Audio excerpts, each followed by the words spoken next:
দেখো, কিছু কিছু স্মৃতি এত মধুর হয় না, যেগুলো হয়তো তোমার সারা দিনের ক্লান্তিকে দূর করে দিতে পারে। অফিস থেকে ফেরার পরেই পিসি ঘরে ঢুকেই একরাশ হাসি মুখে বলল, কিরে, মেলায় যাবি?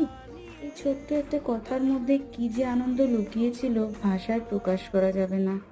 তারপর দুজনে মিলে চললাম মেলায়। একটু টুকিটাকি কেনা হলো, ঘোরা হলো, খাওয়া দাওয়া হলো, আর অনেক গল্প করা হলো। সপ্তাহের শেষে বোধহয় এটাই সব থেকে মধুর পাওনা, নিজের কাছের মানুষগুলোর সঙ্গে একটু সময় কাটানো। বিভিন্ন গল্প করতে করতে একটু ঘোরাঘুরি করে, চলো মেলা থেকে কি কিনলাম তোমাদের একটু দেখিয়ে দিই। এই যে কাঁচের গ্লাসগুলো দেখছো ঘরে আছে, তাও কিনতে ভালো লাগে।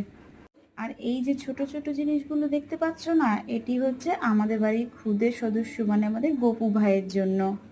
এই সব কিছুর পরে পিসির থেকে পাওয়া আমার উপহারটা তোমাদের কেমন লাগলো কমেন্ট করে জানিও। বা